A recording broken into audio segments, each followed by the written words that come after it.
are you? Howdy, how are you? It's the Chainsmokers. Alex, Drew, is it really you or did you guys send a double? This is us. I'm Drew. I promise, I swear. Well, it's nice to meet you guys. I'm Lauren. I'm at Pop Crush. I'm so excited to sit down with you guys today. I'll tell you what, this is a banger. High is a banger. I'm just going to say it. Certified hit makers. Thank you. You guys. Wow. What a way to just bounce right in. I mean, this is just absolutely incredible. And I feel like this song is one that is exactly what everyone experiences right after you have the conversation of we should talk. You know, we all have heard like we should talk. And I feel like this is everything that we all have felt. Kind of give me a little bit of the background of like what really inspired this, because I feel like it's such a heartfelt song and it's littered with sadness, but you put such a bop underneath of it that I just kind of wish, honestly, that everyone could take all of their heartbreak and put it underneath of a banger, because then I feel like maybe our significant others would actually listen. Yeah, I think that's kind of like a trend for us. We always talk about our music being like triumphantly sad. And you know, that's a theme that's obviously run through this song and you know, a bunch of songs in the album as well. But yeah, I think those are just naturally kind of the things that we write about. But like, we like the feeling of, you know, some kind of euphoric beat or something that feels like a lot more uplifting. So yeah, that's what you got here. I mean, High was like one of the last songs that we wrote on the album. It started with the hook, Why You Only Say You Love Me When You're High. And we just kind of like wrote a whole story around it. I feel like a lot of our songs start with, you know, one line, and then we'll be like, okay, I think that's good. And sometimes it's a hook line, sometimes it's like the first line of the song, sometimes there's something buried in the second verse. But there's always like kind of like one thing that like, you know, we kind of look at each other like, I think this is special. Let's like, you know, see what we can do around this concept. Sometimes it works, sometimes it doesn't. In this case, I mean, we're really stoked on it. I feel like, you know, this song, you know, is still like kind of based in dance music where, you know, we always, you know, come from, but it has some alternative vibe. It has pop punk vibe. It has some trap vibe. It has a little bit of EDM in the end of it. And then like true Chainsmokers lyrics. And I think like the genreless nature of this song is indicative of what you're going to hear on the rest of our album. So we're really excited for it. Yeah. And the process for writing this song was so different than what it has been for you guys in the past. How do you feel like that affected this song in particular? And did it affect the rest of the album as well? Yeah, well, I mean, it's kind of an interesting story. So like, you know, we worked on this album for obviously the last 2 years, but at some point, like I don't even remember, was it the fall or something? At some point we like came back and we were like, it's done, you know, and everyone was, you know, labels like amazing, can't wait to listen to it. Everyone listened to it and they're like, this is really amazing. But like, what do you guys think about going back out there and, you know, writing a couple more songs? And we were, you know, and you're just like, oh, well, we love writing music. So sure, you know, like, and I think that what they were saying is like, go try to write like a hit in some ways. And, you know, normally that's kind of like a weird thing to have to consider, but it actually was like really nice for us because it, you know, we had built this like really amazing story and, you know, body of music that has, you know, all this amazing red line through it all. And it was kind of fun to go back and be like, and like rise above it and be like, let's write a couple songs that feel like the kind of connective tissue of all of these songs and maybe are like the entry point to this album. And that's, you know, how we wrote High and what might be the next single after it. And that was like kind of fun to do. It was like a really awesome challenge because like the hard part is like making the album. Like, what is this album about? What does it sound like? What's the you know, the sound and feeling we're gonna go for it? And once you kind of hammer that down, which we did, it's like, okay, these are the boundaries that we kind of need to operate in. And it was really, you know, fun to go out and do that. That's awesome. So will we expect any collaborations? You guys are known for collaborating with other artists. I would love to know if you could give us a little sneak peek into maybe what we can see. We might. Okay, love that. Tell me about making this video. It's impressive. You've got planes and you've got cranes and you've got skydiving type situations of you falling. Like, it looks expensive. It looks like it was a ton of fun to make. Tell me about that. So the directors of this video are these two guys, Christo and Glenn, called Kids Studio, and they are amazing. They fully like invested in this project, and we spent, you know, more time with them than we have with any other director, kind of fleshing out the story and what we wanted to look like and references. And they really put the time in. And, you know, I think that was crucial in making, you know, the final product that, you know, you saw. I'm really glad that you like it. It's our favorite video we've ever made. And, yeah, we feel like we have a video that kind of represents the song in such a cool way. I love that it starts falling out of the sky and ends up on the ground. It's a fun play on the word high. And yeah, it just like the VFX thing was really scary. We obviously shot most of this in green screen, all of this on green screen. And you get your first cut of the video and it's just us running around in a green room and you're like, oh God, I hope this is going to like look good. And then you get your next cut and the world's there, but it's like all stock footage and like you're kind of like a cutout falling through the sky and you're like, oh God, this is going to be terrible. And you know, we really got to like learn the process of video effects and how long it takes and how, you know, thorough and amazing the team that like they were able to pull together for us was, and it came out looking incredible. So we're very thankful. It does look awesome. So when you guys fly, what is your routine? Are you a seat, window, aisle? What do you do on the flight to try and pass the time? Definitely window is always the move. Yeah, sure. Because you're basically like removing one side of like potential conflict from the equation. And you know, I mean, we've done it all at this point. I mean, like early on in our career, like we were flying like little prop planes to like shows to get there in time, and you know, like we owned the middle seat for many years. I'd like to think that we've like earned the right and graduated to business class. But sometimes that's not always the case. You know what I mean? If you just got to get to the show by any means necessary. But I feel like we have very good airplane etiquette. Like I get really annoyed in like the TSA line when like someone walks through the metal detector with their phone. And I have this like really interesting idea that I'd like to bring up right now where, you create an airport penalty box and like a hockey game. And if you like go through the metal detector with like some metal in your pocket, like you're placed in this box for like 5 minutes and think about how stupid you are for doing that. And you're penalized 5 minutes of your life. And then, you know, you're out, and I guarantee you that person will not walk through a metal detector ever again with some metal in their pocket. Absolutely not. You're berated in the public. Yes, no, yes, that's the way we need to do it. That will definitely expedite TSA for sure. Have you guys ever had a scary airplane experience, like where something happened and you were like, this is it, this is how it ends? We definitely had some major turbulence moments, but like I've never like thought I was gonna die. Wait, remember when we got like pulled we were like about to take off and they pulled us off the plane in like the Lebanon airport and like we didn't know where we were going? That was scary. That was also really annoying because not only did they do that, but then I left my phone in like the scary place like an idiot. Yeah. So it was like, oh wait, I gotta go back to the scary place to get my phone. And it was really. Why did they pull you off?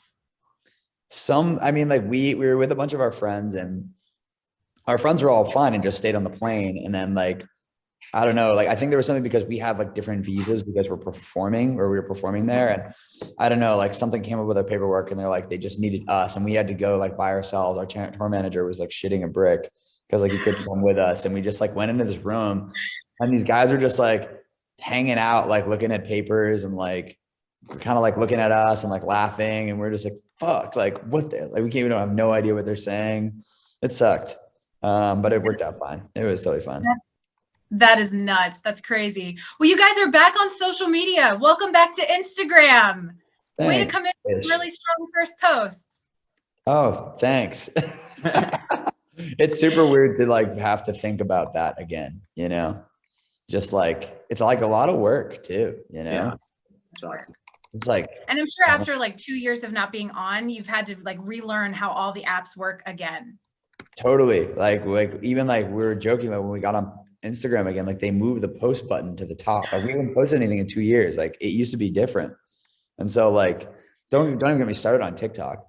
Like there's so many like little things that like you have to post before you start filming something. If you like want the mic to be on or not, or like if you want the sound to be in there, like what kind of effect you want in there. If you want a timer, it's just fucking crazy. Yeah. You almost need a doctorate degree to be able to function in TikTok. It's unbelievable. Computer science degree. Right. Do you feel like you learned something by stepping away? And does it feel overwhelming? Yeah, I feel like you really become so attached to social media that like it was like a 6-month detox. You know what I mean? Like I don't think we like jumped off and we're like, we're good. Like you start, you know, you're like thinking and considering all these things. And like it wasn't till like after like 4 or 5 months that you're kind of just like really not sweating it at all and like really enjoying life. And I think it's like healthy. You know what I mean? Like it was nice to have that break, like go on a vacation and not be like, oh shit, I got to share this sick sunset. You know what I mean? Like you're just like living life for yourself and the people you're with. And also like, you know, no matter what people say, like you're considering things like if you post a photo and it sucks, like you're going to feel shitty about yourself. So like you basically get rid of all of that feeling. And it was nice. It's a good feeling. It was like a really healthy thing to do, I think.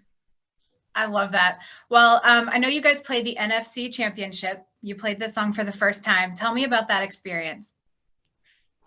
It was awesome. You know, I think in most situations we probably been really nervous for that, but I think we're just so excited. You know, we're in LA, we're playing this in front of like, you know, all of our friends are at that game, and, you know, we're playing this new song that I think works great in that kind of stadium. And it just was like a real fun moment for us. And, you know, it's weird to be on stage in the middle of everyone. There's no fans around. There's like, you just kind of got to zoom in and focus on the stage and your performance and let the cameras pick you up. But it was an honor to be able to play at that game. And we're going to be doing the pre-Super Bowl halftime show, or not halftime show, pre-Super Bowl show this weekend or next weekend. I guess it's like, you know, the thing they do like in the parking lot right before. So that should be really fun too. Have you been to a Super Bowl before? We always like perform at like the parties surrounding it, and we've never actually been to the Super Bowl. And we're debating if we're going to go this year or not, but it's the most fun energy. Everyone's in town, everyone's trying to rip it, and you know there's going to be it's going to be really fun having it in LA. There's going to be a lot of great events surrounding that weekend, so we're looking forward to it. Do you have a Super Bowl must-have? Like, what's your favorite thing to eat? Is it pizza, chicken wings? What are you guys going to be? Chicken wings, 100%. And I want an assortment. I don't want like just buffalo wings. I want like that. I want some like kind of like a honey like glazed one. I want like a kind of like a Thai one as well. And then I want like a bunch of sauces. Oh like, yeah. I'm kind of really like you have to have a smorgasbord. Yeah. You have to for sure. Alex, how about you? Sorry, what was the question? My friend just What's your favorite? Oh, what is that? Crepe Suzettes. So I was Did you admiring make them. those? No, well, I didn't. My friend Craig did. Wow. So I'm sorry, I got lost in the crepe. Also, you're trying to eat. I totally understand that. No, totally. he literally, as you were asking it, he like laid it down. I was like, whoa. And then That looks delicious. Yeah. Sorry, what was the question? What is your favorite Super Bowl food? Oh, like favorite Super Bowl like ever? Or Super Bowl food that you must have. Like some people just really wings. love a good Hormel chili. You know? Like chicken wings. Chicken wings. Yeah. Not reinventing the wheel over here. Just a good. Yeah. That's smart. I know you guys have some European dates coming up. Do you think that you're going to launch any tour news for the US? It's kind of fluid right now. We're just kind of, you know, seeing what happens when the album comes out, because that's important to have out first. And, you know, we've like rescheduled our European tour like 5 times. So we're kind of over that hassle. So we just want to make sure that things are really heading in the right direction before we get ambitious. But like, we're absolutely going to deliver an amazing show and absolutely going to want to, you know, have that experience with our fans. So it's going down. What is something that you hated doing on the road? Like being on the road is really hard. It's honestly exhausting. It's so much fun. And we all have something about that we just like at one point thought, gosh, this is truly the worst. And now I really miss this one thing. Like it could be like, maybe you just are tired of smelling diesel fuel on the bus, right? But now you're like, I really want to smell the diesel fuel. What is that for you? I fucking hate tours, so I don't miss anything. Other than the shows. The shows are amazing. Like that's like thank God for that part of it. Obviously it's fun to hang out with your friends and like there's a camaraderie and you know so many amazing nights and stories and funny things happen. But like the rest of it sucks. Like you're rolling the dice on catering every day. Like you wake up underground in an arena. You basically like there was like a solid 2 weeks where like we didn't see the sun, like not because it was like not out, but it's like physically we were underground. I really miss like the summer.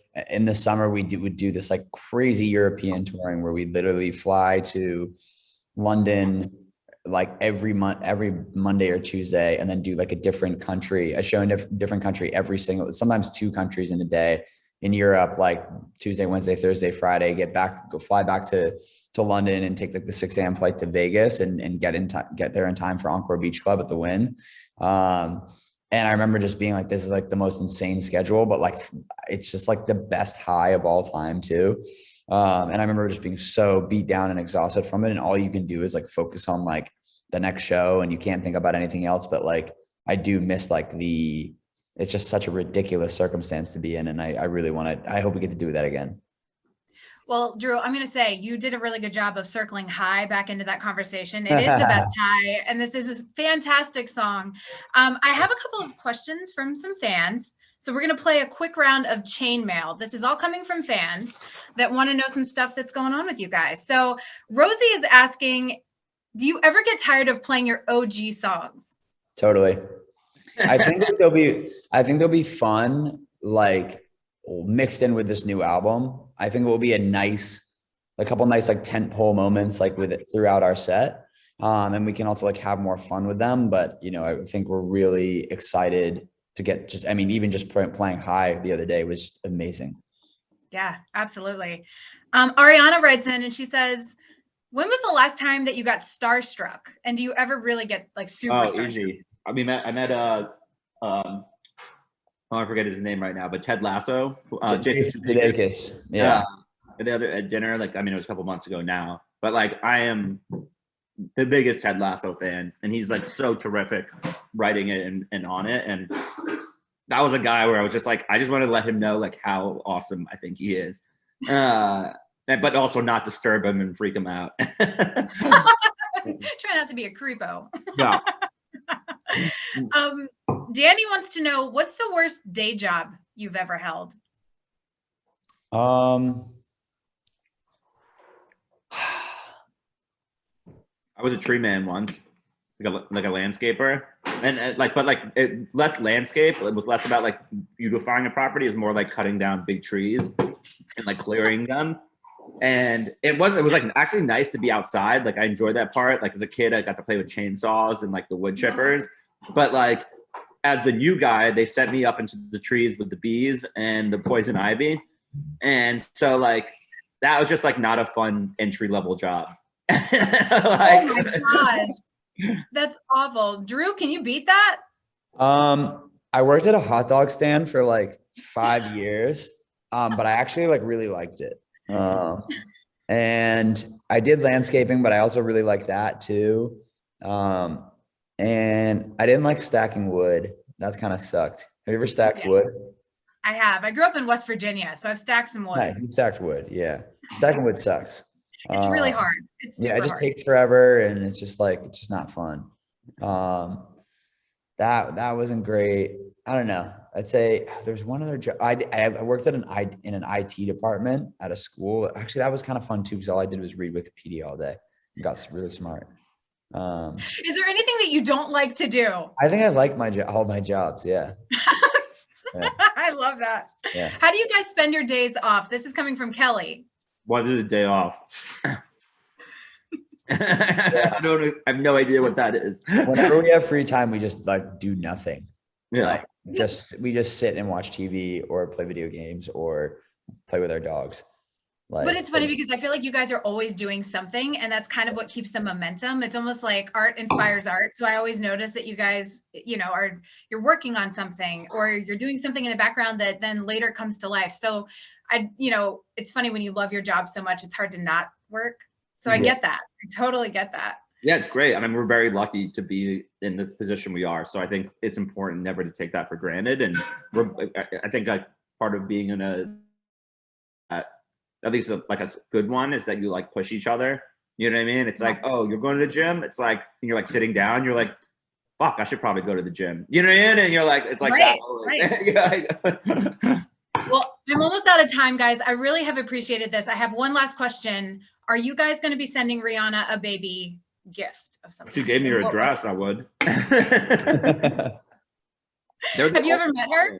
Like I just we're such huge fans of them independently, and like, but as a couple, like I feel like they could like be as public. They could be like the queen, you know, like Princess Diana and whatever. Like, you know, like that's how like much people love them. But they like choose to not be that way. Like so in the public eye, you know what I mean? And like rinsing every moment for themselves. And I just think that's like respectable. You know what I mean? Like, and so I'm a huge fan of them both in every capacity. And obviously I think this kid might be the second coming of Jesus Christ. Like I don't know what kind of powers he's gonna have, but they're gonna be strong. Like, the bar has been set. It sure has. Yeah. Oh my God.